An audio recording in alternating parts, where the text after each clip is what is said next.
Tax avoidance isn't illegal. Tax evasion is. Taxation as a default is actually forbidden in Islam. It is forbidden for the government to reach into your pocket and take money. It's not their money. How do they finance things? So there are exceptions. Now we talk about 3 exceptions. Exception number 1, of course, the security of the nation. Exception number 2, which that entails security inside and outside. So we'll call that number 1, 1A, 1B. So the army and the local law enforcement has to be done from the people. That's the service you're getting, right? Number 2 is that itemized public works.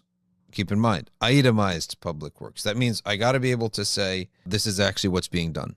So the street has 10 households on it. We're paving your road. All right, we're dividing it amongst you. That's it. You all live here. You're all good. And we're dividing it all amongst you. So it has to be an item. We're picking up your trash. This is the bill from the trash company or whatever the salaries are, and divided by this many people in the town. So we actually have to itemize the lists of the public services that, yes, it is possible for the government to say, we're not going to leave it up to you to take the trash out. So we're going to manage that. We're going to manage everything else that's in the public to keep things clean. So we're allowed to do that. And the Sharia, again, the taxation has to be for security and for itemizable public works. It's not just an income that we could store in the bank and in our vaults and then see what we want to do with it. Some people may ask, well, what about other public things like hospitals, for example? So government, ultimately, what is government? It's the people, right? It's the leaders. They pick their leaders, and leaders choose amongst themselves. So the people do not only have to work through government. They could work through people's endowments. And the government could establish them or could trigger their establishment, but the people run them. Hospitals, things like that, should be run through people's endowments. These public good. People talk about the government sometimes like this is a parent that has abilities that things are just limited to them. Not at all. But there could be government-backed public endowments. In other words, the government pushes it, spurs it on, it forces it to happen, etc. But it's ultimately a people's endowment. And the Sharia encourages a lot of that, proof of which is that's literally how most of the Sharia most of the Islamic world has ever lived and survived. They functioned by these public endowments. All right. So for us, sometimes you walk around and say, oh, the government's got to do this. The government's got to do that. The government failed me. The government's job should not be expanded. The reason is that when you expand it, it's never going back down. When you tell the government, take care of this for me, take care of that for me, well, they're never going to give it back. They're never going to give that power back. And it's a beginning of corruption. So let's talk about education. Government's not obligated to educate. That's on the people. People's endowments. Yes, it can be government backed. The government can sponsor stuff.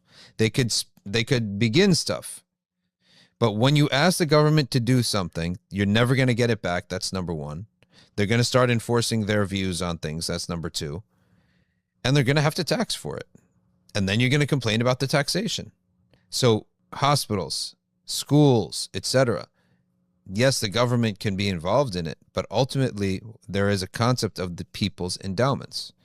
And that's really how things should be operated. And they could be like government stamped, the government protects it, etc. But we can't just say it's on the government to do all these things. The Sharia is more inclined towards empowering localities than one large central government.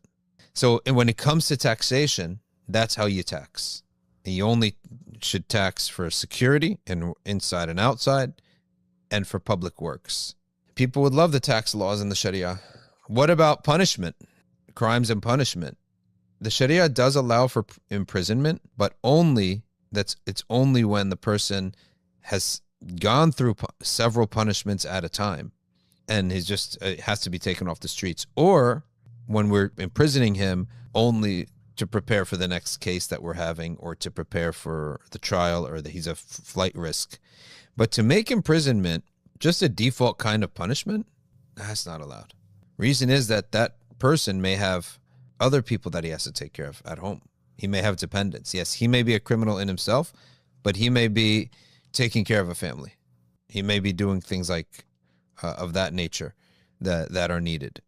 So we can't have just constant imprisonment like this. And I think we all know that it's a scam, and it's just a way to. It's an industry, and the customers are the prisoners. So keep them in the prisoners. It's in the government's interest to privatize things sometimes for competitive and cost-saving purposes. That's a good point. The Sharia does not want to. Okay, what is the goal of the government though? So those are the responsibilities. But the concern of the government should be the poor. The government should be concerned with big fish eating little fish. That's a type of harm. The government's. This Umar ibn Khattab was once said, "We have so much wealth." They said to him, "We got so much wealth now these days. Why don't we redo the masjid?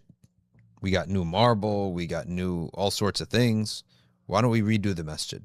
Umar ibn Khattab, he said, the stomachs of the poor are of greater priority.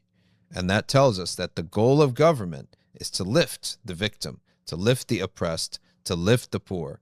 Is it just to give him handouts? No, but it's to ensure that at least the women and children are given handouts. Men can be given handouts if they're zakah eligible. They can take zakah. Right, but also to get them up and running, to get them working. When Umar ibn Khattab saw some people out there that were showing up to the masjid and just talking, and he went up to them and he said, "Are you studying? No. Are you memorizing the Qur'an? No. Are you working?" He's talking about work? No. What are we doing? No, just hanging out in the masjid. Umar said, "Don't be a sa'luk, neither in the deen nor in the dunya." So it's one of the things. Can the government create a form of citizenship and control borders? Of course it can. In Hajj, for example, I recently asked Sheikh al-Maghidi, is it lawful for the government to say that the people who are going to fulfill their obligation this year, Hajj, is only XYZ, let's say 2.5 million? He said, yeah, it's their right. And is it their right that someone comes in ihram and they turn him away because he didn't fulfill the paperwork? He said, yes, it's their right. And because it's a lawful law, you have to obey it. So we have no problem with the concept of it's not. We said the earth is for Allah. Yes, Allah controls the earth, but he gives it to people at certain times and they have rights. So a government does have the right to say, all right, here are the borders.